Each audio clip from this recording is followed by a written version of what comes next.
jornalista do programa Xingu do ISA, e eu vou mediar essa edição do Casa Floresta, que são as rodas de conversa ao vivo do ISA, e nessa edição a gente vai falar sobre garimpo ilegal e áreas protegidas nesse contexto da pandemia, e os impactos sobre povos indígenas e ribeirinhos.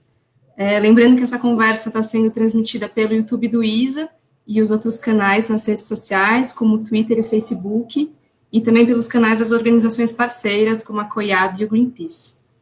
Então, quero primeiro agradecer a todos os convidados que estão aqui hoje e também a todos que estão assistindo. Lembrando, quem puder curtir os canais do ISA para seguir nessas discussões. E é isso, muito obrigada. Primeiro, Nara Baré, que é a coordenadora geral da Coordenação das Organizações Indígenas da Amazônia Brasileira, a COIAB. Viviane Rojas, que é a coordenadora do programa Xingu do ISA. Ela é advogada e cientista política, mestre em Ciências Sociais pela UNB. Dr. Paulo de Tarso, que é procurador da República em Itaituba, no Pará, membro da Força Tarefa da Amazônia, no eixo de mineração ilegal, e especialista em processo civil pela PUC São Paulo. Também agradecer ao Dani Clay Aguiar, que é engenheiro agrônomo e trabalha há 20 anos com movimentos sociais, populações indígenas e ribeirinhas na Amazônia. Desde 2012, ele atua na campanha da Amazônia do Greenpeace Brasil.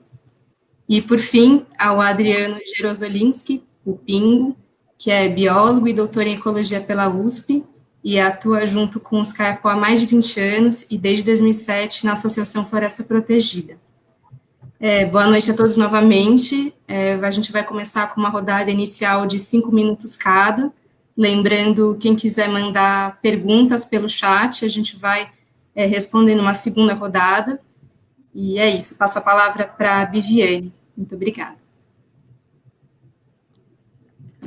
Olá, boa tarde. Muito obrigada pela presença de todos. Vou tentar ser bem sucinta esses 5 minutos. Eu sou a Viviane Rojas, coordenadora do programa Xingu, e nesse momento aqui estou falando a nome da rede Xingu Mais, para fazer a apresentação do dossiê de garimpo da Bacia do Xingu, que foi um trabalho organizado pela rede, no contexto do Observatório de Olho no Xingu, que é um observatório no qual estão articuladas essas 22 organizações indígenas, indigenistas e de extrativistas que trabalhamos juntos dentro da rede Xingu Mais, e que desde 2018, dezembro de 2018 até maio de 2020, agora este ano, no contexto da rede Xingu Mais, foram protocoladas 12 denúncias sobre garimpo em áreas protegidas diferentes da bacia do Xingu. E isso nos levou a pensar na necessidade de sistematizar o que estava acontecendo, não apenas casos isolados, mas entender uma dinâmica regional de o que de fato estava acontecendo com o garimpo dentro da bacia do Xingu, que é o motivo principal do dossiê. A gente escolheu alguns achados, poucas e boas para apresentar aqui. Acho que vou, Bel, se é possível compartilhar aqui a tela. Eu gostaria de compartilhar apenas 3 slides para poder resumir o dossiê. Está acontecendo? Compartilhamento de tela? Sim, a gente vê. Ótimo, obrigada. Então, dentro do levantamento que a gente fez na rede e no observatório do Xingu, a gente destacou três achados, né? O primeiro tem a ver com uma coincidência que não deve surpreender a ninguém, que é o fato de o ano 2019, a verdade, desde finais do ano 2018, a gente estar enfrentando o que seria quase uma pandemia de garimpo, assim, uma epidemia, uma verdadeira epidemia, um surto de garimpo na região. Aqui, escolhemos esse mapa aqui da bacia do Xingu para mostrar os dados, comparando os dados do que eram algumas frentes de garimpo. Sempre tivemos um problema bem localizado e muito sério na ATI Kayapó, e na Flona de Altamira. Em 2018, essas serão as principais frentes de garimpo, e mais para o final do ano e durante todo 2019, várias frentes de garimpo antigas que tinham sido abandonadas no começo do século, no momento em que as principais unidades de conservação da região foram criadas e também finalizada a regularização das terras indígenas do corredor aí do Xingu, tinham sido abandonados, e a gente verificou uma retomada desses garimpos, além da abertura de novas frentes durante todo o ano de 2019. Nós colocamos esses dois gráficos aqui do lado direito, sobre a TI Baú e a TI Apitereua, mostrando mês a mês, desde dezembro de 2017 até junho de 2020, vocês podem ver claramente que é no ano de 2020 que o garimpo, esse desmatamento, são dados de desmatamento associado ao garimpo. E essas imagens que estão aqui, a primeira imagem tem a ver com a terra indígena Baú em maio de 2020, e a imagem de baixo é uma imagem de radar da terra Apitereua, entre agosto de 2018 e agosto de 2019, e essas manchas começaram a aparecer com maior frequência, junto com as denúncias feitas por nossos parceiros locais relacionadas à reativação de garimpos e à intensificação de novas frentes. Então, isso definitivamente está relacionado com essa promoção feita desde a campanha eleitoral à presidência da República, que venceu a campanha, mas também com um processo de desmoralização mesmo das áreas protegidas sistemático, né, durante o ano de 2019, que tem seu momento cúspide em fevereiro de 2020, quando o governo federal apresenta um projeto de lei, finaliza esse gesto político para prometer a regularização do garimpo dentro das terras indígenas. Então, eu acho que o Xingu, a gente considera que o Xingu é um território onde, infelizmente, é possível evidenciar os efeitos concretos desse discurso, dessa retórica presidencial, desses gestos políticos em termos de projetos de lei, mas na prática também desse desmonte administrativo da fiscalização. Aqui na TI Apitereu, a gente gostaria de destacar que um esforço feito pelo IBAMA no final do ano de 2019, e aqui é muito importante, a equipe de fiscalização do IBAMA organizou um conjunto de operações focadas na bacia do Xingu, por conta de ter, infelizmente, as terras indígenas com mais desmatamento dentro da Amazônia Legal, e entre novembro de 2019 e abril de 2020 foram realizadas um conjunto de operações na TI Ituna e Itatá, que era mais desmatada, na TI Apitereua, na TI Trincheira Bacajá, e mais para o finalzinho do mês de abril, ainda na TI Caiapó.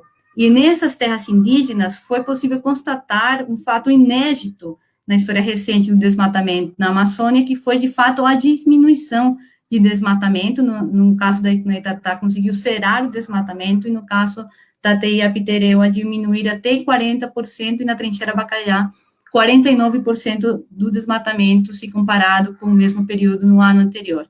Então, essas operações de fiscalização que, na prática, estavam contradizendo um discurso da presidência da República no sentido de motivar e estimular a ocupação dos territórios indígenas e das áreas protegidas, ele, apesar de ter tido sucesso durante esses poucos meses, entre novembro e abril deste ano, terminaram com o último recado, que para a gente é um tiro de graça, em termos de mensagens para a região, que foi a demissão dos coordenadores da fiscalização que lideraram essas operações. E que no conjunto de mensagens que estão sendo repassadas pelo governo federal, no sentido de que essas áreas não têm mais força, porque elas estão ameaçadas ou de ser desfeitas, ou de legalizar as atividades ilícitas que hoje acontecem dentro do território, essa última mensagem do governo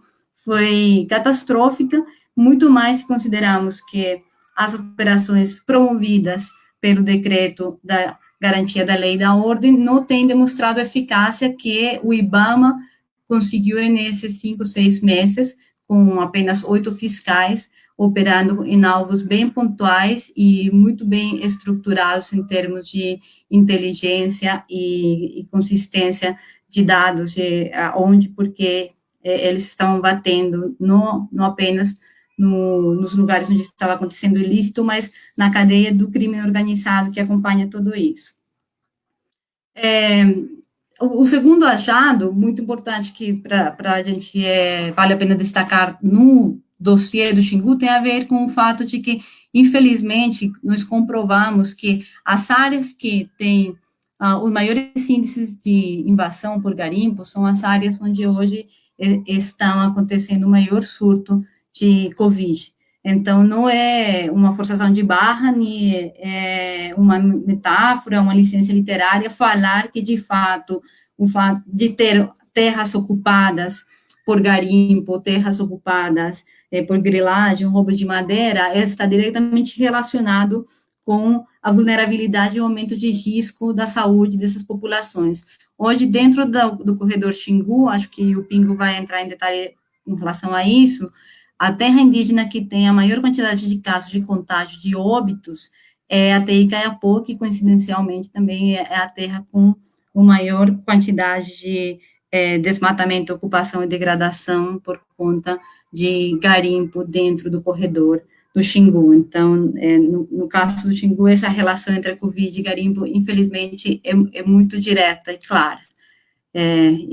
Isso tem representado a morte de importantes não só para o Xingu, mas também para o movimento indígena e a história do movimento indígena, como o Paulinho Paiacan. O último ponto que nós gostaríamos de destacar entre as informações sistematizadas no dossiê tem a ver com o fato do desafio que significa ter grandes garimpos, que podem ser até legais em termos de ter autorização de lavra e de ter até licença ambiental para a sua operação, no entorno, fora das terras indígenas e localizados principalmente nas cabeceiras dos rios principais, onde estão a maior parte de aldeias das terras indígenas. É o caso específico da trincheira Bacajá, que sofre com a poluição do rio, do próprio rio Bacajá e do Rio Branco, nas suas nascentes, onde há instalados vários garimpos, e a terra indígena Abaú, cujas nascentes do rio Curuá estão fora da terra indígena e estão basicamente ocupados por um grande garimpo, que é o Garimpo Esperança 4, no qual tem várias autorizações de lavra e até uma licença de operação do município de Altamira.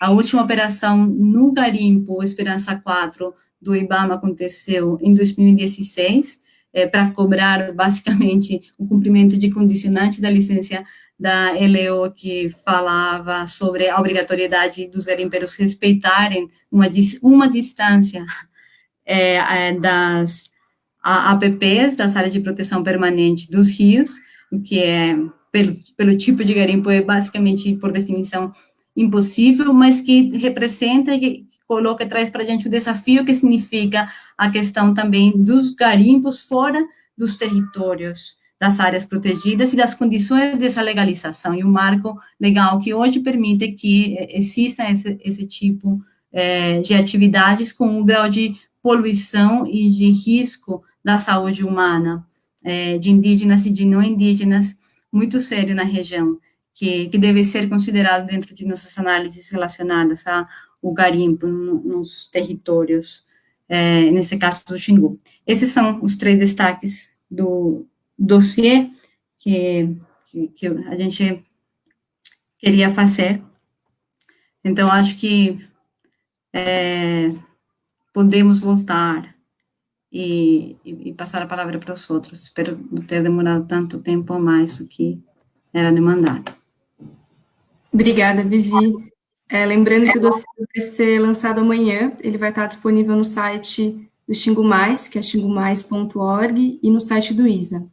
Agora eu passo a palavra para a Nara Baré. Nara, muito obrigada pela sua presença, e a palavra é sua. Então, boa tarde a todos e todas. Então, em nome da coordenação executiva da COIAB, eu quero agradecer o convite de estarmos aqui, colocando alguns dos pontos, né, e esse desafio, né, dessa luta constante do movimento indígena, das lideranças, na retirada dos invasores dos nossos territórios e de uma forma em 5 minutos aqui nessa live. Mas é um desafio que a gente está constantemente. E ainda em período de pandemia. Né? A gente sabe que é uma reivindicação que não é de hoje, né? De muito tempo, desde a primeira invasão, a própria retirada de todas essas ameaças que estão tanto nos territórios indígenas como também no entorno. E a gente sente muito na pele, né, que desde as eleições, de 28 de outubro de 2018, isso vem crescendo fortemente nos nossos territórios, né, na nossa casa, e principalmente na Amazônia brasileira. O avanço desenfreado de desmatamento, seja por consequência de retirada de madeira ilegal, o aumento do desmatamento pelas queimadas criminosas que todos puderam estar observando e vendo em 2019, por grilagem, especulação imobiliária e por garimpo, né? E invasões de funcionários, enfim, todos esses desafios, e ainda nesse contexto desse atual governo, onde se colocou como um perigo constante, né, e como um inimigo número 1 dos povos indígenas, comunidades tradicionais e quilombolas. Então, é uma agenda hoje institucional desse governo de acabar com a Amazônia e de colocar todo o território para a forma capitalista, para empreendimentos, especulações imobiliárias. E o mais agravante também é de tentar legalizar o que é ilegal, né? De ir contra a mão da própria Constituição e dos direitos dos povos indígenas, Convenção 69, tratados internacionais. E, por mais que a gente também tente colocar de uma forma de pressão que o movimento indígena traz das suas mobilizações, a gente vê que pouco tem se avançado, né? Nesse ponto da retirada, principalmente dos garimpeiros dentro dos territórios. E cada vez mais se aproximando de regiões que para eles é uma região desabitada, mas que para nós que estamos aqui, nenhuma parte da Amazônia é desabitada. Né? E agora, com a pandemia, isso nos assusta com a velocidade que o vírus vem transitando dentro dos territórios, não é mais somente para as comunidades e territórios que estão próximos das cidades e em torno, né, da área urbana, mas cada vez mais nos territórios indígenas distantes das cidades, e o agravante onde se tem a presença de povos isolados e de recente contato. Então, todas essas ameaças nos atingem diretamente e atingem aos nossos irmãos isolados que estão da sua maneira tradicional, né, no seu modo de vida também de proteção. Então, é dever das organizações indígenas, é dever do Estado, é dever da sociedade civil de proteger a esses povos, que nós chamamos também de povos desconfiados, né, e que hoje o mundo todo se vê com essa mesma estratégia que eles têm, que nós temos desde sempre, nos isolar, ficar longe, né, para poder se proteger. Então, é difícil para a gente colocar tudo isso em pauta, e em março ainda, né, uma das primeiras ações que a COIAB teve, juntamente com as suas organizações da rede COIAB, todos os eventos que nós tínhamos com aglomerações ou com contato de pessoas. E nós lançamos também um manifesto, né, que para o governo federal, de uma forma de proteção e de ação imediata de combate ao Covid-19, a retirada de todos os invasores dos territórios e do entorno dos territórios. Isso em março. Eu não vou nem falar para trás, de março. E o que se avançou de março para cá como medidas cautelares, como medidas protetivas do governo federal? Foi o inverso. Né? Então, esse desgoverno, ele vem cada vez mais indo contra o direito de todos, contra o que é o correto e tentando legalizar o ilegal. Então, aumentou o número de desmatamento, aumentou ainda mais, né, dentro dos territórios indígenas, mais de 20 mil garimpeiros no território Yanomami, ameaças e contágios, não só no território Yanomami, como também na bacia do Tapajós, várias solicitações de pesquisas de larvas na região do Rio Negro, e diante de tudo isso que a gente vem colocando, pelo menos ontem nós tivemos uma notícia boa, né, por parte de Rondônia.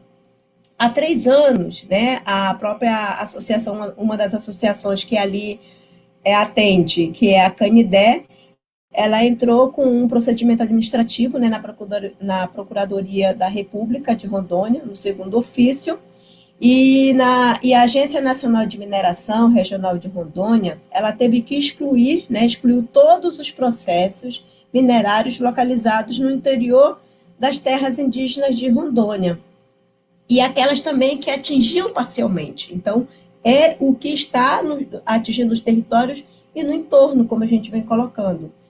E a própria gerência regional da Agência Nacional de Mineração de Rondônia, né, ela constatou, por denúncia, né, que haviam 376 processos com requerimento de pesquisa, de licenciamento ou de lavra garimpeira dentro das terras indígenas de Rondônia. E que esses procedimentos, né, com esses procedimentos administrativos, todas as terras indígenas homologadas, que ainda é um desafio, que eles ainda olham o próprio Estado brasileiro como se onde se tem indígenas e todo esse desconforto e esse avanço de garimpeiros, né, são apenas em terras indígenas homologadas, e que não é, nosso território é muito mais amplo do que isso. Então, hoje a gente vê que essas terras indígenas homologadas de Rondônia, elas estão sem esses processos minerários. E eu achei super interessante, né, o que a Canidé postou nos grupos das redes sociais, de que isso, a solicitação de pedido de anulação de pesquisa lavra, ela é importante. Infelizmente, alguns processos judiciais eles demoram, mas finalmente o MPF conseguiu cancelar todos esses pedidos, né? Então, você, quando olha o mapa, infelizmente eu não tenho como colocar aqui, mas quando você faz essa análise do mapa antes, né, quando se tinha essas mais de 300 solicitações de pesquisa nas terras indígenas para o que foi cancelado, é absurdo, né? Assim, é inacreditável o quanto, mesmo não sendo legalizado hoje, ainda se insiste nessas solicitações. E isso eu trago assim Rondônia por eles terem conseguido esse feito, e até de demonstrar que é possível incentivar que nos outros estados também possam estar fazendo esse mesmo exemplo. É um processo demorado, lá foram 3 anos, pode ser que agora, como já se tem esse primeiro caso, pode ser que também esteja, a gente tenha um retorno mais rápido, né, mas que aconteceu, e é o motivo também, diante de todos esses malfeitos, né, de todas essas notícias que a gente tem de números de óbitos aumentando, né, de números de indígenas e de pessoas também sendo contaminadas, uma notícia boa até que enfim. E também eu quero ressaltar aqui, né, parabenizar a todo esse trabalho em conjunto lá em Rondônia, que é uma motivação para todos nós aqui, que é possível, né? E todas as organizações, né, nós, enquanto sociedade civil, a gente precisa estar de uma forma articulada também, conversando e olhando para um entorno, né? Onde mais na Amazônia que se tem esse tipo de enfrentamento? É importante, né, porque a nossa área de atuação da COIAB são os 9 estados da Amazônia brasileira, mas também em cada estado, e a gente olha o nosso território como um todo, e os nossos parceiros, aliados, de estarem conosco nessa luta, nesse enfrentamento, né, nessa pressão política que é necessário hoje. E o que vem nos alarmando cada vez mais, né, desde da própria parte da pandemia, foram a própria missão do Estado, né, e apesar de a gente estar nesse período de enfrentamento para a pandemia, nós temos também esse enfrentamento. A gente tem um enfrentamento para um inimigo invisível, que é o vírus, o Covid-19, né, o coronavírus, um enfrentamento para um inimigo que ele não é invisível para ninguém, mas que as esferas, né, políticas ainda continuam tratando como se nada tivesse acontecendo, e está acontecendo. Diante desses avanços numerosos, não só dos casos de Covid-19 para os territórios da Amazônia, né, mas para os territórios indígenas, e a própria omissão do Estado brasileiro, a COIAB, nós entramos com representações e encaminhamos relatórios e denúncias junto à ONU, a própria OEA, denunciando o não feito, né? O descontentamento que nós temos perante a não ação do Estado brasileiro, pela própria subnotificações, né, das informações que até hoje ainda estão em curso, essas subnotificações, e o total despreparo do Estado e dos seus ministérios. Não se tem, a gente não se tem nenhum plano emergencial, não se tem nenhum comando, e quem está fazendo algo acontecer para poder minimizar esses impactos somos todos nós, o próprio MPF, as organizações indígenas, as organizações da sociedade civil, alguns governadores e prefeitos, né, e mesmo com todas as limitações, mas o que a gente percebe é, ao invés de se estar fortalecendo estratégias, fortalecendo os instrumentos que precisavam fazer a parte da fiscalização dentro dos territórios, como o próprio IBAMA e a Polícia Federal, é o inverso, é o enfraquecimento desses órgãos que a gente vem sempre acompanhando, né? E onde se tem denúncias que são colocadas pelas populações indígenas, pelas populações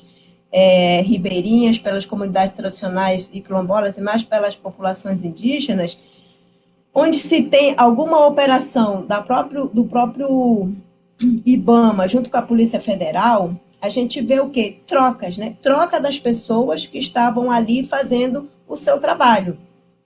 Então, nesse período, a gente tem percebido, né, que na região, na terra indígena de Cachoeira Seca, né, Apitarel e Itunatatá, essas 3 terras indígenas foram que tiveram um maior incremento, né, na área de desmatamento, seja por parte de garimpeiros, seja por parte de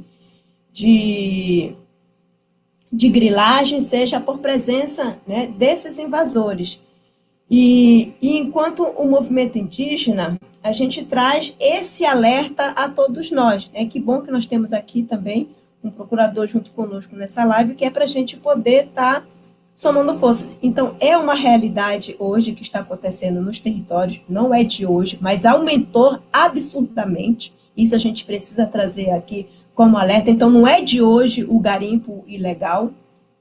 Há algumas frentes tentando fazer com que mineração dentro de terras indígenas como se fosse uma questão cultural dos povos indígenas, e mineração nunca foi e nunca será cultural dos povos indígenas. Não existe mineração, né, de uma forma que não agrida o meio ambiente, que não agrida o nosso corpo e a nossa cultura. Alguns povos manusearam, sim, o ouro, mas não para comércio, é diferente da forma quando você tem a matéria-prima para a sua cultura e para o seu modo tradicional do povo, e não para comercialização. É diferente. Então, precisa isso ficar muito claro, e quando a própria COIAB é questionada se ela é a favor ou contra, porque nós sempre somos contra garimpo, né, contra a mineração das terras indígenas. Mineração é muito diferente de garimpo.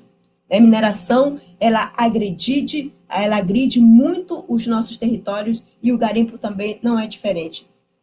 Os nossos rios estão doentes, as nossas crianças estão doentes, as mulheres, os homens mais velhos, todo o território ele está doente.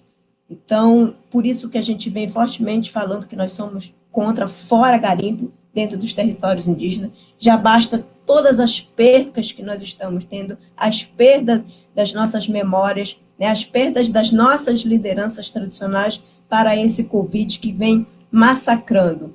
E a gente precisa ter todas essas linhas de enfrentamento. Então, a COIAB, a gente traz esse alerta. Nós fizemos um estudo juntamente com o IPAM, onde traz esse alarmante, né, esse grau alarmante, desde março, quando nossa equipe vem fazendo esses trabalhos junto com a rede de organizações COIAB e também com lideranças profissionais de saúde, lideranças e profissionais de saúde relacionados do próprio levantamento dos dados, né? E hoje na Amazônia, nós temos mais de 6 mil indígenas contaminados pelo Covid-19. São muito mais. Esses 6 mil foram que conseguiram, né, de uma forma ou de outra, fazer o teste, confirmar. Porque para o Estado hoje só é confirmado se você fizer o teste de lá reagente. Né? Então, a gente sabe que isso é muito mais do que 6 mil. E, infelizmente, nós perdemos mais de 300 pessoas para esse Covid, para esse enfrentamento referente a esses invasores dentro dos nossos territórios. Alcançando, né, dentro do universo de mais de 440 mil pessoas e 172 povos indígenas na Amazônia, 91 povos indígenas na Amazônia já foram contaminados pelo Covid-19. Então, assim, a gente traz esse alerta de que não é uma gripezinha, não passou, nós não estamos no momento de declínio, ainda estamos em ascensão, crescendo, e isso a gente vem sentindo, né, e trazendo que cada dia, cada minuto, os dados eles vêm nos preocupando cada vez mais. Né? Hoje, dentro dos distritos sanitários especiais indígenas, que em números, né? O Diceu de Solimões, por ter também a maior população dos ticunas, a maior concentração de povos indígenas nessas regiões, ele ainda vem liderando, né? Mas de uma forma que já está mais paralisado. Não parou, mas está de uma forma assim, mais devagar. Né? A gente vem tendo os casos, menos casos, mas porque isso chegou ao pico aqui no estado do Amazonas, né, em março. Em março para abril, vocês viram todo o epicentro que aconteceu, o colapso nas redes de saúde, né? E o não preparo do distrito sanitário. Eles não se prepararam e ainda continuam não tem um preparo, não se prepararam e não estão se preparando para se chegar. E isso a gente vê do início da pandemia, quando atingiu o estado do Amazonas, e para hoje que está começando a atingir o estado do Tocantins. O que foi feito? Né? Quais são as medidas já pegando essas experiências dos outros estados? Você tem um caso confirmado e quando é à noite já está com 80. Então, isso é um alerta que a gente traz aqui para todos nós, né?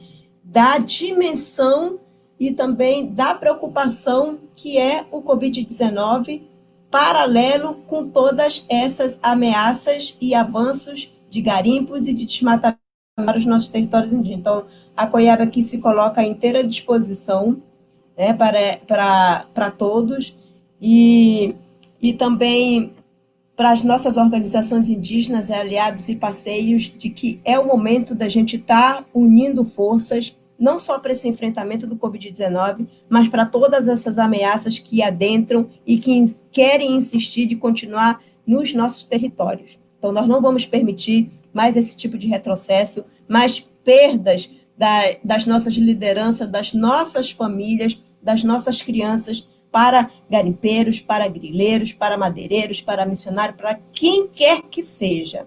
Então, a gente pede aqui o apoio de todos que estão nos ouvindo. A situação é grave, é emergencial, e para além desses dois inimigos que nós colocamos aqui, e eu quero enfatizar que é um inimigo invisível, que é o vírus, o Covid-19, o coronavírus, e o nosso inimigo declarado, né, que se colocou como nosso inimigo declarado, que é o governo federal, através do presidente da República, nós temos um outro inimigo hoje, que é o tempo.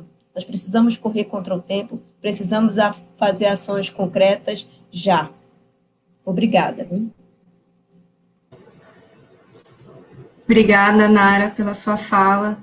A Nara lembrou que hoje tem ao menos 20 mil garimpeiros ilegais no território Yanomami, e no mês passado as organizações Yanomami e Ecoana lançaram uma campanha para pedir a desintrusão imediata das suas terras.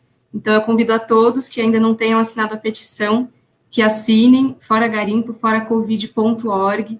A gente já tem 300 mil assinaturas, mas precisamos de ao menos 350 mil.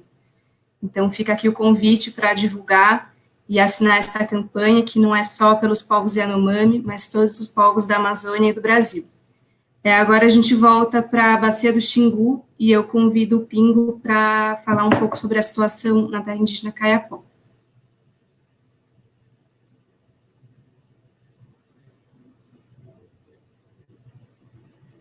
Pingo, você está sem som. Boa tarde a todos. Bom, agradeço a oportunidade de participar desse debate. Acho que é um momento bastante difícil para os povos indígenas de forma geral, para as populações tradicionais, enfrentar situações aí que se complementam, ameaças que vêm junto, né, que, por um lado, é o descontrole das atividades ilegais, né, uma expansão rápida, que está relacionada aí em relação ao garimpo, com o uso de tecnologias mais efetivas, né? A gente comparar o garimpo na década de 80, os desmatamentos eram mais lentos, né? O impacto da atividade, ele evoluía de forma mais lenta. Agora, com o uso das retroescavadeiras hidráulicas, né? Esses maquinários enormes, com uma capacidade, uma velocidade de degradação muito grande, os impactos são muito rápidos, né? Então, a gente, no caso da terra indígena Kayapó, como foi falado, a Nara reforçou isso não é de hoje, né? Essa retomada, pelo menos na região ali, sul do Pará, do ciclo do ouro, ele se iniciou novamente em mais ou menos 2014. A região nordeste da terra indígena Kayapó, que é delimitada pelo Rio Branco, sofreu bastante esse processo, em questão de 5, 6 anos. O curso desse rio, que era um rio limpo, ou relativamente limpo, ele foi completamente destruído. Você hoje em dia não consegue nem entender qual que é o curso do rio, né? Tamanho, a frequência das crateras que foram abertas tanto fora quanto dentro da terra indígena ao longo do curso desse rio. Então, impactos muito rápidos, uma degradação muito rápida, com todas as consequências extremamente negativas que essa atividade traz para a região e para além da região, né? Acho que é sabido que o ouro é explorado com o uso de mercúrio, né? E o mercúrio ele se incorpora na cadeia trófica, isso vai para a cadeia alimentar, para os peixes que são consumidos não só localmente, mas esse rio, o Rio Branco, ele deságua no Fresco, que vai desaguar em São Félix do Xingu. Então, a população dessas regiões do entorno estão sendo contaminadas também. A população indígena, diretamente, né, mais próxima do garimpo, mas as populações também que estão nos arredores também são severamente impactadas, né? É triste ver uma atividade se expandindo dessa forma, num momento em que a gente tem acesso a tecnologias de monitoramento extremamente efetivas, né? Hoje tem muito monitoramento remoto, né? A própria, essa rede, a Xingu Mais, tem se utilizado bastante disso, e a gente tem conseguido gerar dados de forma muito rápida, indicando o governo onde os ilícitos estão se expandindo, mas o que falta é ação. O que falta são as ações de comando e controle, é uma presença mais continuada do Estado. A gente sabe que elas são ações importantes, elas têm um efeito, mas se forem ações pontuais, os infratores voltam e tentam recuperar o que perderam em questão de 2 semanas, um mês depois, eles já estão de volta dentro do território, praticando atividade legal. Então, é um momento extremamente preocupante, e essa associação do garimpo com a Covid, ela não é direta, mas ela faz todo sentido, porque é o ingresso de pessoas que vêm de áreas desconhecidas, é o estímulo aos indígenas a frequentarem as cidades com recurso que chega de forma rápida às suas mãos. Então, é um momento dessas populações buscarem aí formas de se proteger, né? E a Associação Floresta Protegida tem trabalhado nesse sentido, de buscar formas de garantir que essas populações das aldeias associadas possam ficar no seu território sem ter necessidade de entrar de ir para cidades. Isso se mostrou de forma geral, acho que na bacia do Xingu e acho que dá para se dizer no Brasil como um todo, um desafio muito grande para todas as organizações indígenas, indigenistas e parceiros, o processo de sensibilização das populações sobre a importância do isolamento de suas aldeias. Por quê? Porque é um momento que as informações elas são muito conflitantes, né? Então, acho que para o povo brasileiro, de forma geral, entender o que está acontecendo, entender de fato qual que é o real risco que essa nova doença representa para sua família, para o seu povo, ficou muito difícil. As informações sobre os remédios, sobre a possível existência de uma cura, então são tantas mentiras que estão circulando nos meios de comunicação que cria uma grande confusão e dificultou demais esse isolamento mais efetivo. E, consequentemente, essa doença entrou em muitos territórios e tem trazido a perda de lideranças extremamente importantes. É um momento difícil aí para o movimento indígena de forma geral, conseguir trabalhar com essas perdas e, ao mesmo tempo, poder pensar em estratégias para evitar novas perdas, né? Acho que a gente tem também buscado parcerias aí, muitas organizações que nunca tiveram qualquer trabalho na área de saúde têm procurado organizações que atuam diretamente com povos isolados, como é o caso dos expedicionários da saúde, e buscado ações que visam reduzir esse impacto, né? Então, acho que agora está sendo amplamente incorporado nas estratégias de vários de 6 o uso da oxigenoterapia, então o uso de concentradores de oxigênio como uma forma de tentar evitar a evolução de quadros intermediários e poder também dar um tempo adequado para a remoção de alguns casos graves, né? Então, não é a estratégia ideal, né? A gente ainda tem um problema seríssimo aí no Brasil como um todo, mas isso é mais acentuado ainda nos rincões do Brasil, né, nas regiões mais do interior, que é a ausência de leitos, né, a ausência de UTIs. A gente não tem nem UTI. Então, a gente realmente vai ter que torcer para que essas populações resistam, para que os impactos sejam os menores possíveis e para que esse período passe. Enquanto isso, é buscar forças, buscar os aliados. Acho que o Ministério Público tem feito um papel fundamental, cobrando das autoridades, e aí é isso, né? Uma atividade como essa, como o garimpo, que está totalmente em evidência, né? Você consegue detectá-la de forma rápida, por que o Estado não consegue se mobilizar para combatê-la, né?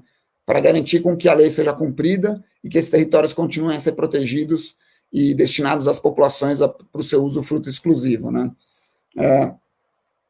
Acho que a gente tem uma série de outros efeitos aí, que enquanto as populações estão com suas atividades restringidas em função da atividade da pandemia da Covid-19, e o garimpo está em plena expansão, a gente vai ter que buscar alternativas para essas populações. Então, a gente tem contado com o apoio de vários parceiros que têm se mobilizado, seja com alimentos complementares para as comunidades que estão doentes e que estão com suas capacidades de obtenção de alimento nos seus territórios bastante reduzidas, né?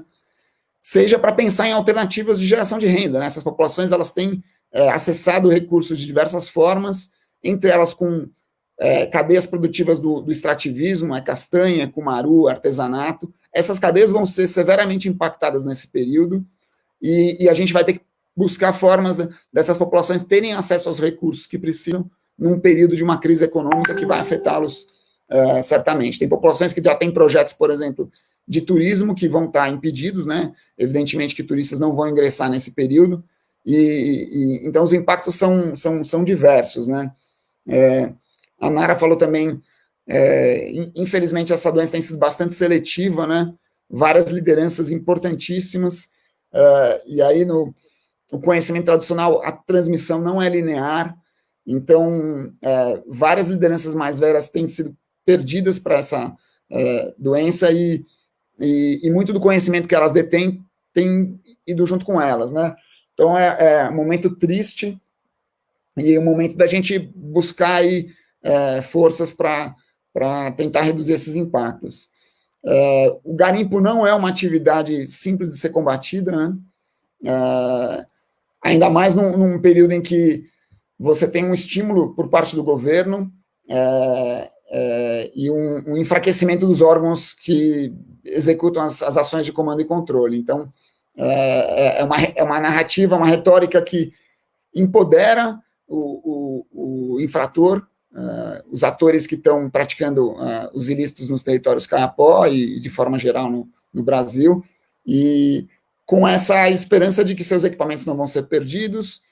Então, acho que um instrumento que era muito efetivo é o peso no bolso, né, o peso econômico. Quando o IBAMA faz uma operação e queima um maquinário que está numa região extremamente remota, num local que, evidentemente, não deveria estar, e que existe uma legislação que ampara essa prática de perdimento, né, você realmente queimar, porque não tem outra forma de trabalhar com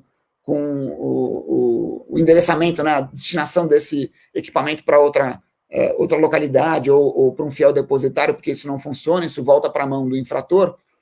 Quando você impede o órgão de fazer isso, você está simplesmente empoderando o infrator e garantindo a ele que ele não vai ser punido. Então, ele vai entrar lá, ele vai ficar lá, ele vai... quando tiver uma operação, ele esconde algum maquinário, porque também sabe que não vai perder um maquinário. Então, é um momento difícil. E tudo isso associado a um aumento do preço do ouro, né? A gente tem um metal que 1 grama vale mais do que R$300, ou seja, 1 quilo desse metal é R$300 mil. É difícil, né?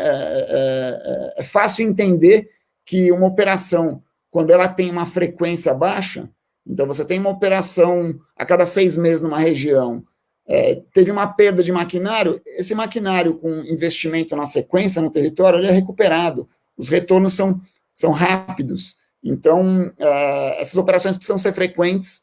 O Estado tem que entender que os danos ambientais são gigantescos, os danos sociais que essa atividade gera na região são enormes, e que isso precisa ser colocado na balança. A lei precisa ser cumprida, e eu acho que as tecnologias de monitoramento precisam ser utilizadas, né, e colocadas em prática. Eu acho que na terra indígena Kayapó, voltando um pouquinho para o contexto dos territórios Kayapó, desse território, um grande bloco Kayapó, se você considerar o desmatamento acumulado da década de 80 até 2015, ele representa só 30% do desmatamento total acumulado até hoje, ou seja, nos últimos 4 anos, nós tivemos mais ou menos 5.700 hectares desmatados, a maioria deles relacionados à atividade garimpeira, na terra indígena Kayapó, ou seja, 70% foi nos últimos 4 anos, o que mostra esse aumento exponencial dessa atividade e os danos que ela pode causar para esse território, para esse povo. Então, infelizmente, o povo tem se dividido, existem comunidades envolvidas, mas existe um grupo grande que tem resistido, tem buscado alternativas e que enxerga claramente que esse não é um caminho de futuro, né? Então, eu acho que de forma geral, um pouco isso que eu tinha para falar nesse momento. Obrigada, Pingo. Falando em responsabilização do Estado, eu queria lembrar que hoje a PIB, a Articulação dos Povos Indígenas do Brasil, entrou no Supremo contra a omissão do Estado no combate à pandemia entre os povos indígenas, que também passa pela retirada dos invasores, entre eles os garimpeiros dentro desses territórios. E agora eu convido o Dani Clay, do Greenpeace, para a gente conversar um pouco sobre uma outra bacia, a bacia do Rio Tapajós. Bom, primeiro eu começo a conversa, acho que a gente precisa repetir esse debate aqui numa escala amazônica. A gente não fez esse debate na escala amazônica, a gente tem essa tarefa e esse é o desafio. O garimpo, ele é fruto, né? Ele não é raiz, ele é fruto de um modelo. É um modelo imposto à Amazônia, historicamente imposto à Amazônia, um modelo que nos aprisionou numa síndrome da eterna espera pelo desenvolvimento. É a síndrome que nós, amazônicos, vivemos, né? Ora o desenvolvimento chega com hidrelétrica, chega com estrada, chega com soja, chega com boi, chega com garimpo. Então, é nesse contexto, nesse caldo de cultura que o garimpo se insere.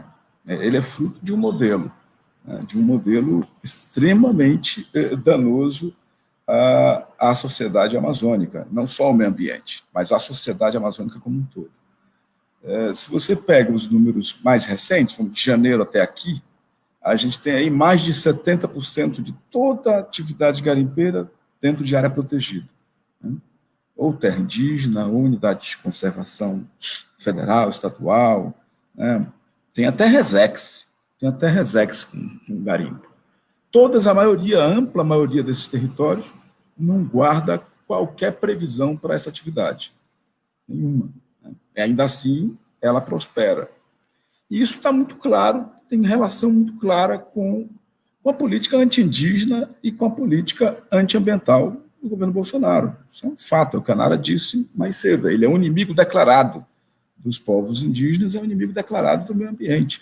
Ele, na verdade, é um inimigo declarado de toda a Amazônia, de toda a sociedade amazônica, porque o plano, se é que há um plano, mas o plano que esse governo tem para a Amazônia vai continuar nos aprisionando nessa lógica de eterna espera pelo desenvolvimento. Não vai romper com essa lógica que nos foi imposta aí desde o século XVII.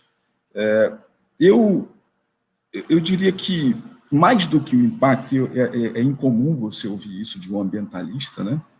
Mas mais do que o impacto sobre a floresta, né? E aí a gente tem, né, o Pingo trouxe aí, né, um impacto ali na terra Caiapó, lá na terra Munduruku, são algo em torno de 3 mil hectares de floresta. Se você olhar só pela floresta, você fala, 3 mil hectares é o tamanho de uma fazenda de soja no Mato Grosso. Mas mais do que o impacto sobre a floresta, é preciso ver e olhar para o mundo das águas, né? O impacto que o garimpo produz sobre o mundo das águas, que é um mundo também dos indígenas, que é um mundo dos não indígenas. Na Amazônia, todos nós, indígenas ou não, vivemos nesse mundo das águas. O impacto que essa atividade provoca sobre esse mundo das águas é gigantesco, né? O que nos faz pensar que o garimpo não é um problema só dos povos indígenas, não é um problema só das populações extrativistas ribeirinhas. O garimpo é um problema de todos nós amazônidas. Estejamos na capital Manaus, na capital Belém, na capital Rio Branco ou em Santarém, estejamos no interior de uma terra indígena. Ele é um problema de todos nós. Ele vai nos afetar em maior ou menor grau em algum momento da nossa vida. Eu nasci em Santarém, convivo com esse fantasma do metilmercúrio, da contaminação por mercúrio, desde que sou moleque. Todos nós, a minha geração conviveu com isso, né?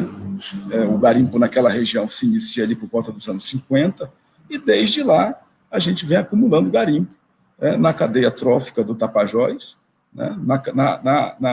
Nos nossos corpos historicamente. Então, envolver a sociedade no debate é crucial. Esse não é um problema só de índio, isso não é um problema só de extrativista, esse é um problema de todos nós. Então, é fundamental que a gente consiga trazer para o debate a sociedade regional. É fundamental que as cidades como Santarém, Itaituba, né, Altamira, cidades que estão ali, né, a jusante dos garimpos, que elas compreendam o tamanho do desafio que está colocado para a sobrevivência delas como sociedade. É importante que os apreciadores de pescado na cidade de Manaus compreendam que o garimpo vai chegar na mesa deles hora ou outra. Não tem como ignorar isso. E essa é a nossa tarefa. Nossa tarefa como ambientalistas, como indigenistas, como lideranças indígenas, a nossa tarefa é fazer a sociedade debater. É crucial fazer a sociedade amazônica, na sua plenitude, nas suas mais de 20 milhões de almas, debater a questão do garimpo. Senão a gente vai ficar aqui, as mesmas bocas, falando para as mesmas orelhas. Então, o desafio que está colocado para nós todos é muito grande, mas é factível, é possível, né? A gente já fez isso em outro momento, com o desmatamento, colocando ele, inclusive, na agenda da corrida presidencial. Os mais velhos aí sabem melhor do que eu estou falando. Eu não tenho, como o Dário dizia, o Dário Copenau, o Dário Yanomami dizia isso, né? nós não vamos sofrer sozinhos. Vocês, não indígenas, vão sofrer conosco. Os povos sabem disso. Os povos indígenas que conhecem muito bem o bioma, que conhecem muito bem a dinâmica do bioma, sabem que o sofrimento não será só deles, né, que haverá o sofrimento de toda a sociedade amazônica. Né, esse é o grande desafio nosso hoje. Em relação a como você controla essa discussão, como que o Estado se impõe nessa discussão, né? Recentemente, o servidor do IBAMA, o Hugo Loss, que foi, inclusive, né, exonerado por trabalhar, junto com o René Oliveira, que é outro servidor que foi exonerado por trabalhar, eles escreveram um artigo para Mongabay, que é uma revista, né, que publica em língua inglesa. Eles escreveram um artigo falando sobre a teoria da fiscalização integral. Não tem saída, né? Se a gente funcionar na lógica que a gente vem funcionando historicamente, de operações pontuais, de chutar o balde e deixar o balde lá para o cara botar o balde de pé e encher de novo, a gente vai ficar enxugando gelo como a gente tem ficado enxugando gelo esses anos todos, né? Então, não dá para ficar ali sem aprofundar. O que a gente viu no Tapajós? No Tapajós a gente assistiu isso. Os Mundurucus sempre fizeram frente ao garimpo, historicamente, mesmo lá dos resquícios dos anos 60, 70, os Mundurucus nunca houve um consenso entre os Mundurucus pró-garimpo, até hoje não há. A maior parte do povo é contrária, a maioria do povo é contrária, né? Você tem aí uma fração muito pequena que foi cooptada, que foi dragada, eu diria, nem foi cooptada, que a palavra não se aplica, mas foi dragada para esse processo, né? Visto aí todo o sucateamento da FUNAI, a incapacidade do Estado de dialogar as políticas estruturantes dos povos indígenas. Mas você tem ali nos Munduruku a ausência de uma política de fiscalização integral, uma presença forte do Estado, levou os Munduruku a uma situação de completo desespero. Você tem no Tapajós hoje um cenário de completo desespero. Você tem rios completamente destruídos. O Pingo falava na terra Caiapó, na terra Munduruku você tem pelo menos 4 rios completamente destruídos, sem leito, não existe mais leito. Rio das Tropas, Caburuá, Cabitutu, Cadiriri, né? Vários rios foram completamente destruídos. Você tem uma desorganização da vida política do povo Munduruku que é gigantesca, né? Desorganização das estruturas de poder, da estrutura hierárquica, você tem desorganização da vida social do povo, do modo de vida do povo. E aí não é só os Munduruku na bacia do Tapajós. Os ribeirinhos também sofrem com o mesmo tipo de pressão e com o mesmo tipo de impacto, né? No seu modo de vida. Então, a ausência, a incapacidade do Estado, não é ausência, porque o Estado está lá, né? O Estado está na Amazônia há muitos anos. Eu digo até que há governança na Amazônia, mas é uma governança pró-crime, infelizmente, né? Então, você tem aí uma necessidade urgente que o Estado se organize, ou se reorganize na Amazônia e seja capaz de prover a proteção que esses territórios necessitam. Não tem como você combater garimpo só com a força dos povos indígenas. É fundamental que o Estado brasileiro se mexa no sentido de gerar o mais rápido possível um gradiente de pressão que diga, olha, aqui tem lei, e a lei será cumprida. Com a Polícia Federal atuando de uma forma organizada, profunda na investigação, com o IBAMA, é preciso deixar o IBAMA trabalhar, né? Esse governo não deixa, né? O IBAMA está aí sem trabalhar. Então, com o IBAMA funcionando na sua plenitude, com uma conexão ampla entre a FUNAI, o IBAMA, a PF e todos os agentes de Estado. Então, é fundamental aperfeiçoar essa estratégia de combate ao garimpo na região, mas, ao mesmo tempo, é crucial abrir um debate sobre o modelo de desenvolvimento da Amazônia, porque o garimpo se alimenta exatamente dessa ausência de modelo de desenvolvimento. O garimpo se alimenta desse modelo que nos transformou em província mineral, em província energética e em província agropecuária, que gera aí um excedente monstruoso de pobreza e de pobres, e que alimenta o garimpo. Então, não é só combater o ilícito, que também que é fundamental e importante, mas é produzir um grande debate com a sociedade amazônica para a gente construir um outro modelo que ponha fim a essa espera, essa eterna espera pelo desenvolvimento. Porque, do contrário, a gente vai estar aqui em 2030, 2040, 2050, discutindo garimpo. Né? Discutindo garimpo, grilagem, desmatamento, né? E a gente vai ficar preso nesse déjà vu histórico e não vai conseguir avançar enquanto sociedade, especialmente com a capacidade de entender a importância que a Amazônia tem, né, para o Brasil e para o mundo. A Amazônia não é só importante para nós que moramos na Amazônia, é importante para o Brasil e para o mundo.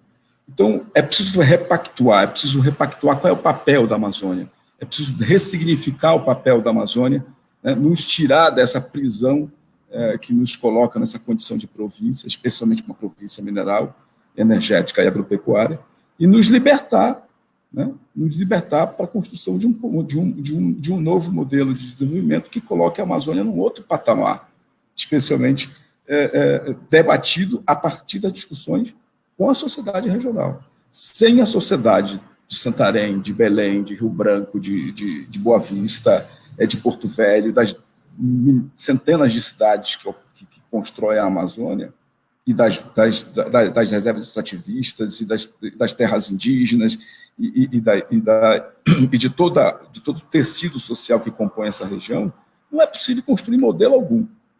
Então, o debate do garimpo ele transcende a questão ambiental, né? Ele é um debate de civilizatório. Então, é fundamental que a gente compreenda isso e coloque esse debate no devido grau de prioridade que ele deve ter. É isso. Muito obrigada, Dani Clay. Agora eu passo a palavra para o Dr. Paulo de Tarso, do MPF. Como eu falei no início, o Paulo faz parte da Força Tarefa Amazônia, do MPF, no eixo de combate à mineração ilegal. E, Paulo, já emendando, chegaram algumas perguntas aqui pelo chat do YouTube, perguntando o que se tem feito para monitorar essa cadeia do ouro ilegal e das atividades associadas ao garimpo. Muito obrigada. Certo. Boa noite a todos. Esse tema da mineração ilegal / garimpagem ilegal é um tema muito complexo, como disse o Dani Clay, ele mexe com a questão de visão de mundo, mexe com a discussão daquilo que é desenvolvimento, e o Ministério Público tem buscado analisar essa situação de degradação socioambiental em sua totalidade. Então, a gente faz um exame dentro da Força Tarefa Amazônia e com os procuradores naturais, sempre no sentido de buscar otimizar os poucos recursos humanos que nós temos à nossa disposição para fazer o enfrentamento a esse problema. Então, basicamente, o que nós temos observado do crescimento, né, da atividade de mineração / garimpagem é uma vinculação direta, como bem falou o Pingo, em relação ao valor do ouro no mercado. É uma commodity que tende a ter um valor muito exacerbado em tempos de crise, como é o momento atual. Então, o valor do grama ele se valoriza muito e atrai pessoas que têm interesse em lucrar, em obter um lucro fácil com a atividade. É interessante pontuar de saída que a mineração / garimpagem em terras indígenas ela não é permitida pela legislação e essa realização dessa atividade necessariamente importa no cometimento de diversos crimes gravíssimos, cuja pena somada é capaz de levar qualquer pessoa à reclusão, ou seja, ao cárcere, ao encarceramento.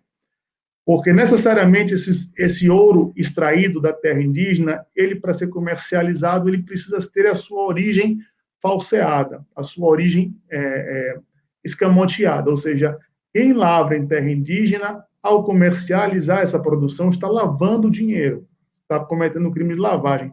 E as pessoas que se associam para cometimento desse crime cometem também o crime de usurpação, o crime de associação criminosa ou talvez até o crime de organização criminosa, dentre outros crimes ambientais correlatos e outros crimes também não ambientais.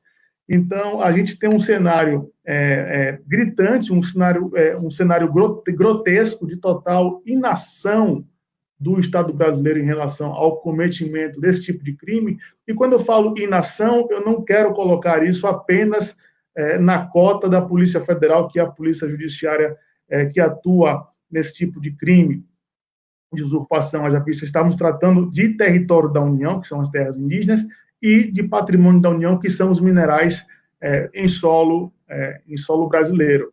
Há um total desajuste, um total desarranjo de todas as agências em tratar esse tema como um tema menor, um tema de segunda categoria, e é um tema gravíssimo. Ele expõe o Estado brasileiro, inclusive, ao vexame de estar propiciando ou facilitando o crescimento de outras atividades criminosas através, por exemplo, da lavagem de dinheiro. Então, você tem atividades criminosas que se capitalizam e que antes não conseguiriam sobreviver, dada a dificuldade de fazer o dinheiro circular. Essas atividades criminosas, como narcotráfico e outras, conseguem se capitalizar apostando na utilização do ouro como ativo financeiro para a lavagem.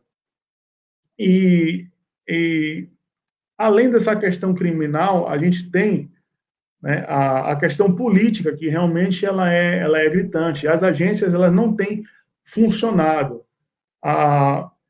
Houve, em consequência dessa última atuação na TI Ptereua, que culminou na exoneração de agentes do IBAMA, já havia antes um arrefecimento da fiscalização ambiental oficial, e o que se vê, na verdade, é que o IBAMA não tem realmente trabalhado, não tem conseguido exercer a sua atividade institucional de fiscalização ambiental, e é uma atividade para a qual o IBAMA tem expertise, tem memória institucional. Nós não podemos prescindir de memória institucional, de um quadro especializado de servidores para fazer esse tipo de combate. Não é possível pretender, através da reorganização, através do Conselho da Amazônia, da concentração administrativa em torno de um órgão decisório, na figura do Conselho da Amazônia, não é possível pretender, do dia para a noite, fazer uma gestão ambiental que dê frente, que faça frente a todo um cenário complexo de degradação socioambiental que nós estamos vendo nos últimos anos. Então, prescindir da expertise do IBAMA é um verdadeiro tiro no pé, dada a complexidade que nós temos associada a garimpagem / mineração ilegal em terra indígena. E por que eu falo mineração / garimpagem? Justamente porque a garimpagem, ela, tal como previsto originalmente, a figura do garimpeiro, aliás, na Constituição, é uma figura que se aposenta antes do tempo, dada a precariedade da sua condição de artífice, de pessoa que lida em condições degradantes de trabalho. Essa figura de bateia na mão, essa figura que antes fazia um trabalho manual de extração mineral, essa figura ficou no passado. Ficou no passado. Hoje, a garimpagem ela é feita mediante a utilização de máquinas pesadas, de pás carregadeiras, retroescavadeiras, dragas, equipamentos pesados, equipamentos caros, equipamentos que demandam para a sua operação uma rede logística sofisticada, com pistas de pouso, aeronaves para movimentar a questão dos insumos da operação, para levar combustíveis, peças de reposição. Então, nós estamos lidando com um esquema sofisticado que tem ganhado know-how e tem se expandido, inclusive mediante o aliciamento ou ou a atração de pessoas, de indígenas para essa atividade, para que, de algum modo, possam ajudar ali a tentar legitimar o ilegitimável.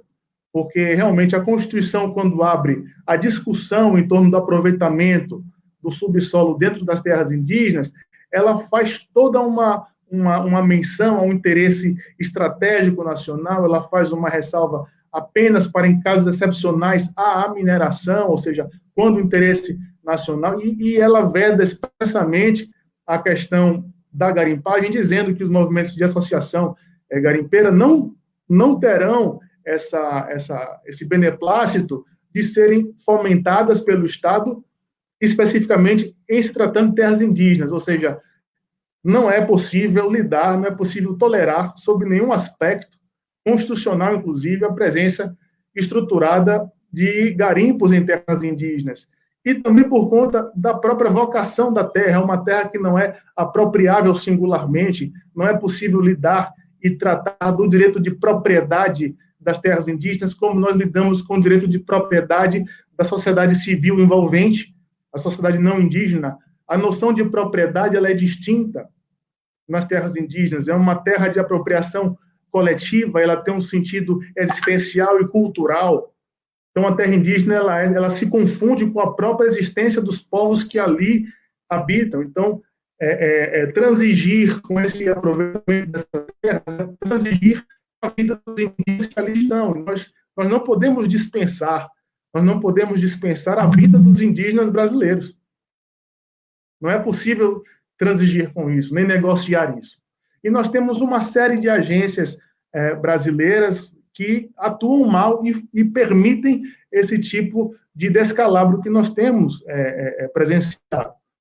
Né? Basicamente, as agências relacionadas, que se relacionam com o comércio do ouro, elas têm um papel fundamental no incentivo à garimpagem ilegal. Porque, veja, a garimpagem ela está numa ponta de produção, mas a partir do momento em que aquele ouro é retirado, aquele material é retirado, ele encontra um livre campo de comercialização. E é possível que o anel que está no seu dedo, que o colar que está no seu pescoço, né, que o título que você comprou lastreado em ouro, que a aplicação que você contratou em certo banco tenha títulos em ouro, é possível que essas aplicações, esse colar, essa joia de família, ela tenha contribuído com o assassinato de indígenas brasileiros. Então, é preciso realmente que esse debate ganhe corpo, é preciso que as instituições acordem, despertem, é preciso que o mercado se dê conta disso, desse grande e grave problema que está na nossa cara. Nós precisamos ter coragem para olhar e ver as repercussões nocivas dessa indecência que é o comércio de ouro no Brasil, esse descontrole frágil. Até hoje não se exige a nota fiscal eletrônica para as primeiras transações com ouro, notas fiscais manuais. As agências não têm conhecimento, não tem como afirmar que o ouro é de origem legal ou ilegal, ainda hoje, com tantas tecnologias que foram mencionadas aqui. Né? Tratamos também da questão eu vi um comentário mencionando as máquinas pesadas, né?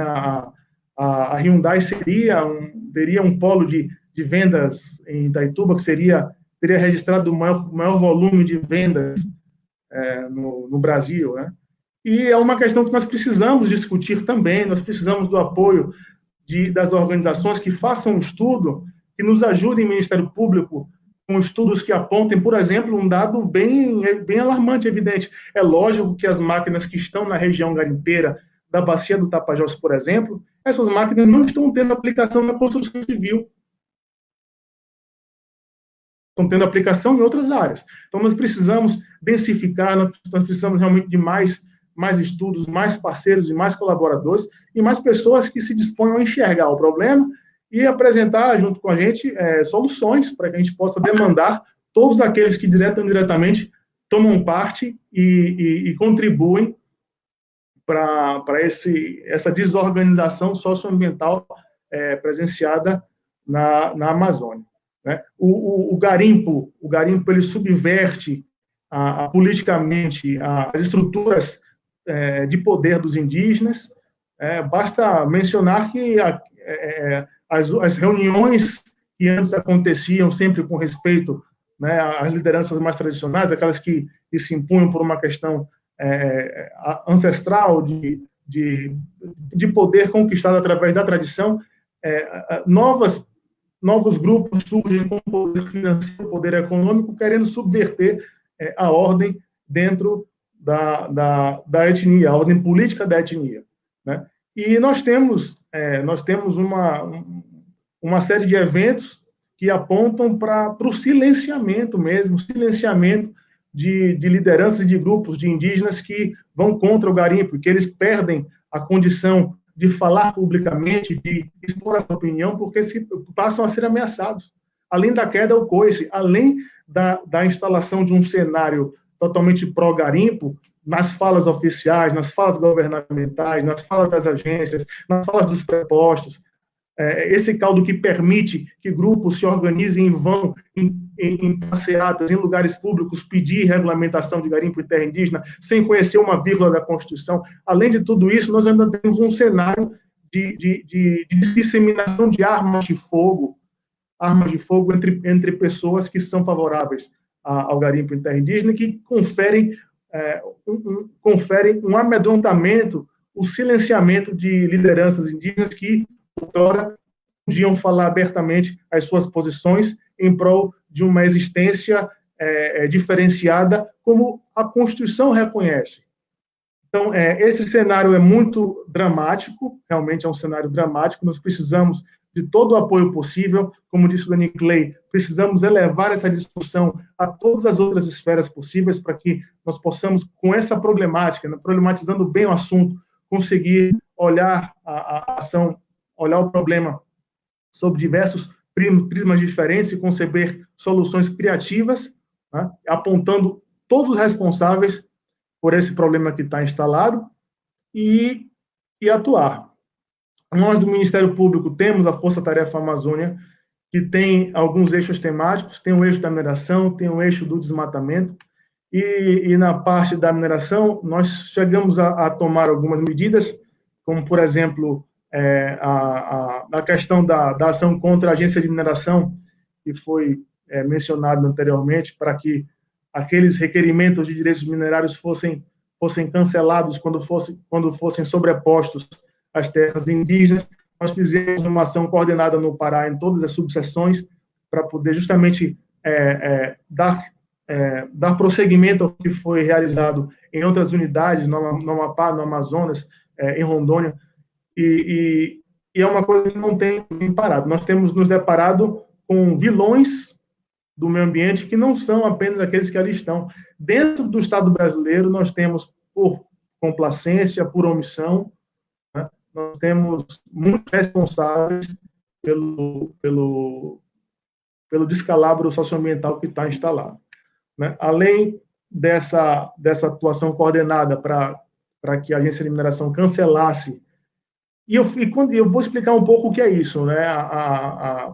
A questão dos requerimentos minerários, elas são um lobby escancarado, porque há grupos, a Vale, inclusive, é um desses grupos de poder, há grupos, há garimpeiros, há mineradoras que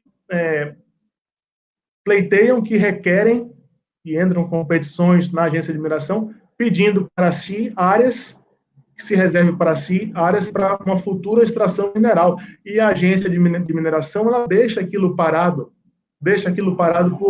por anos e mais anos e mais anos, como se aquilo tivesse o condão de assegurar um direito para aquele requerente. Então, esses títulos, esses requerimentos minerários, embora sejam, entre aspas, meros requerimentos, eles ajudam a exercer pressão sobre os povos indígenas, sobre as terras indígenas, porque eles estão ali a lembrar o tempo todo o poder central, o governo, de que, olha, há um interesse minerário de certo segmento naquelas terras ali, então, por favor, se vocês puderem, não deem seguimento à política de reconhecimento, delimitação e homologação das terras indígenas, porque nós queremos essa terra para o nosso segmento. Nós queremos essa terra para o que nós entendemos que é o verdadeiro desenvolvimento. E nós fizemos uma ação que foi pulverizada, então tem várias subseções, há vários processos com essa temática em vários estados aqui da região amazônica, todos discutindo o mesmo assunto, mas essa é apenas uma faceta do problema. Como eu falei, hoje não há nenhum título minerário válido em terra indígena, e mesmo assim a garimpagem acontece, e mesmo assim esse ouro é comercializado, e mesmo assim ele gera renda, gera capital para aqueles que apostaram na ilegalidade, para aqueles que apostaram no crime. Então,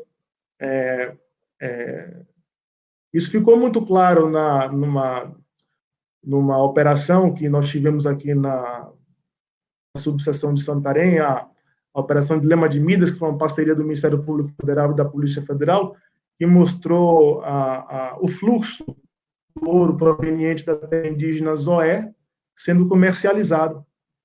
Então, aquele ouro ali, né, de uma comunidade extremamente vulnerável, de recente contato, que são o povo Zoé, estava tendo um caminho para o mercado normal de ouro. Né? Aquilo virou realmente as joias e os investimentos de muitos cidadãos brasileiros, aquele mineral. E isso pode ser multiplicado nem dá para dizer por quanto, exponencialmente, né? Porque essa realidade que nós nos deparamos aqui em Santarém, ela é a mesma realidade de todas as regiões, de todas as regiões garimpeiras aqui da região amazônica. Então, é isso. O que é que tem em curso? Né? Nós temos um frequente contato dentro da Força Tarefa Amazônia. Nós temos um contato, uma tentativa de ordenar, de conferir alguma racionalidade a essa cadeia de extração de comércio do ouro. Precisamos do apoio e da cobrança de toda a sociedade para pressionar a Receita Federal, para pressionar o Banco Central, para pressionar a Agência Nacional de Mineração, né, para que se desenvolva uma forma realmente eficiente de rastreamento da origem do ouro. Tá? E em relação ao maquinário empregado, ao combustível da aviação, às pistas de pouso, ao controle aéreo da Amazônia, tudo isso são questões que se relacionam e que, ao final, vão contribuir com esse cenário criminoso que é a mineração ilegal dentro das terras indígenas. Então, essas são as minhas considerações. Eu espero ter tratado um pouco dos principais pontos e me coloco à disposição para responder algumas perguntas que possam surgir. Muito obrigada, Paulo. Muito obrigada a todos.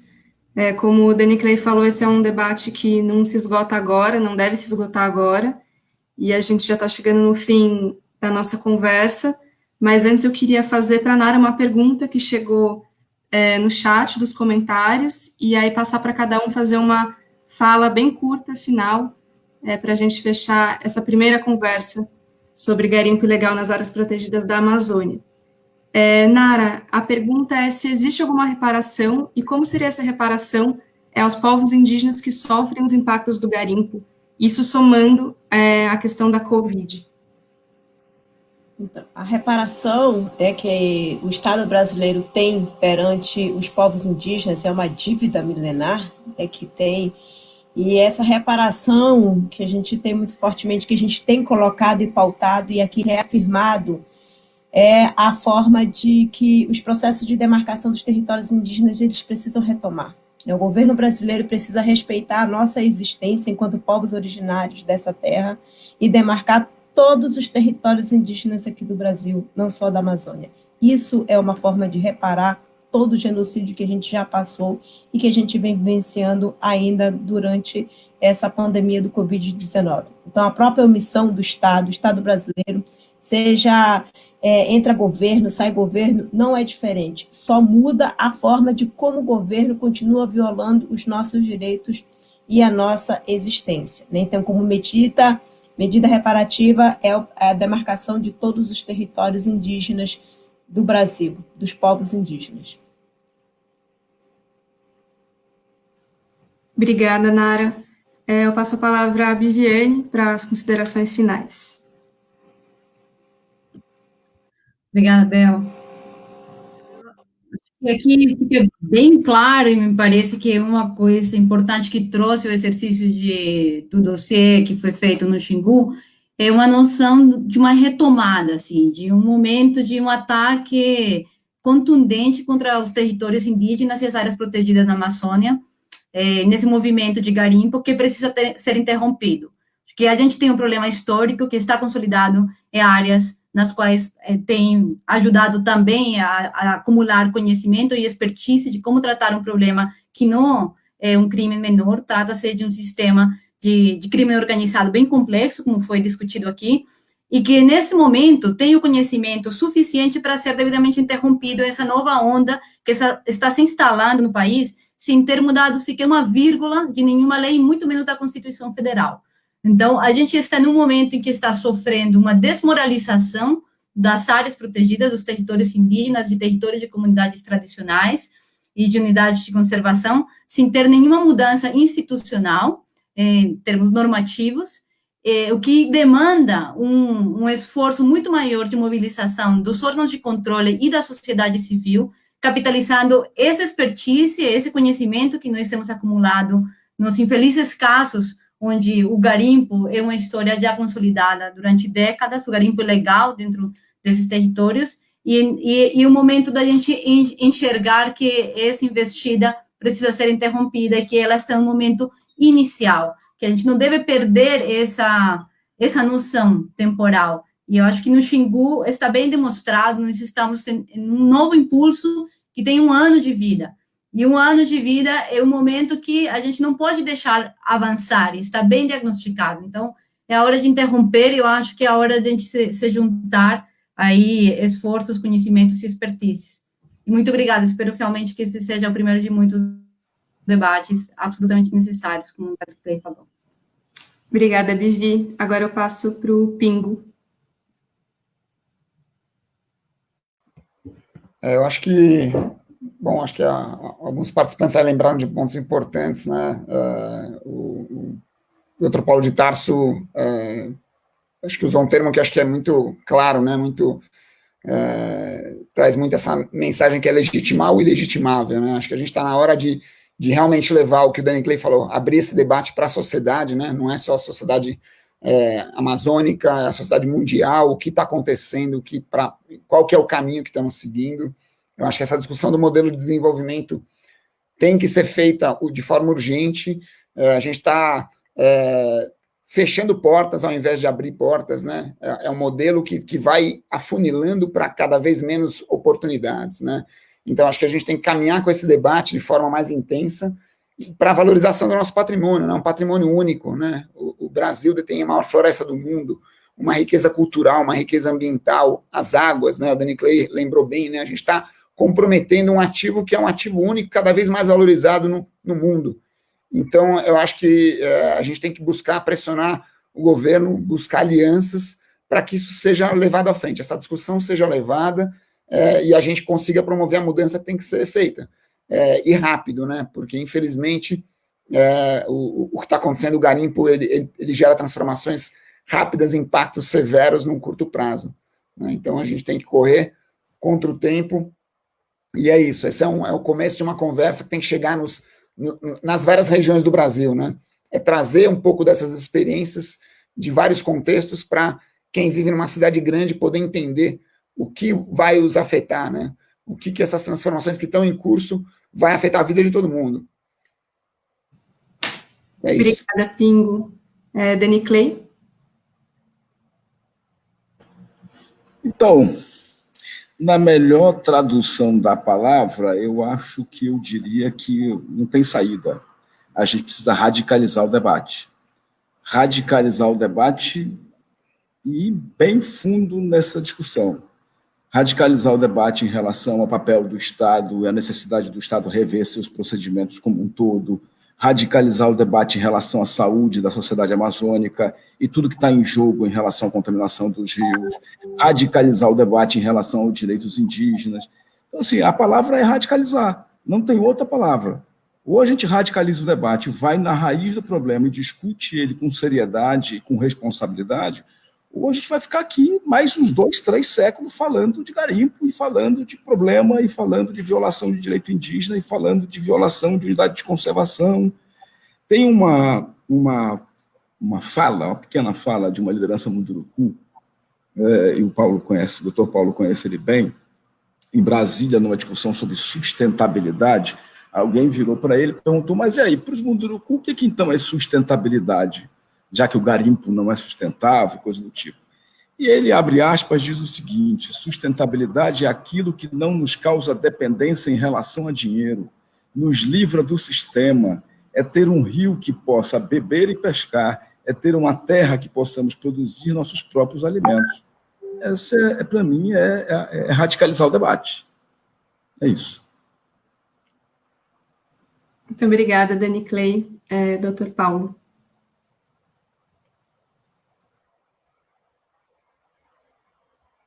Bom, as contribuições aqui foram excelentes, né?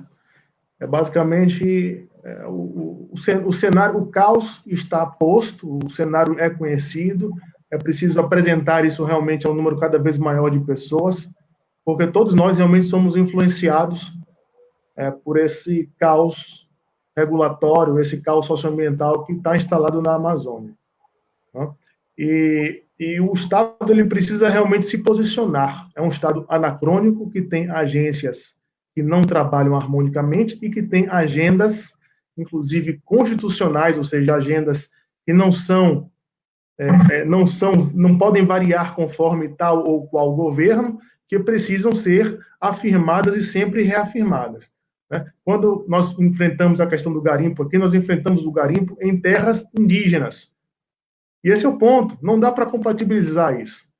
Não dá para contemporizar com a existência dos povos indígenas brasileiros. Esse é um ponto. Tá? Então, eu falo isso porque a região de Itaituba, a região do histórico, uma relação com a garimpagem, mas, olha, o Estado brasileiro escolheu recortar e preservar a vida de suas populações indígenas em certa porção do território nacional. Isso precisa ser respeitado. Existem outras áreas que podem ser utilizadas para essa atividade e outras atividades. O Brasil é um país muito amplo, né? O que não pode haver é uma situação anacrônica em que o Estado, ele obediente à Constituição como deve ter, ele se coloca numa posição de politicamente, ao sabor dos ventos, ficar defendendo tal ou qual bandeira de forma casuísta ou circunstancial. Então, isso é irresponsável, isso gera insegurança, isso gera morte nas populações indígenas, e nós não podemos compatibilizar com isso, nós não podemos compatibilizar com o assassinato, o extermínio ou genocídio das populações indígenas amazônicas. E é isso que o garimpo em terra indígena significa. Muito obrigada, Paulo. O nosso debate já está chegando ao fim, como ficou claro nas falas dos convidados e também na quantidade de perguntas que chegou pelo chat, é um debate necessário, que não se esgota aqui. Então, acompanhem os canais do ISA para seguir conversando e dialogando sobre esse tema e outros temas correlatos. E muito obrigada. Até a próxima semana, numa nova edição do Casa Floresta. Boa noite a todos.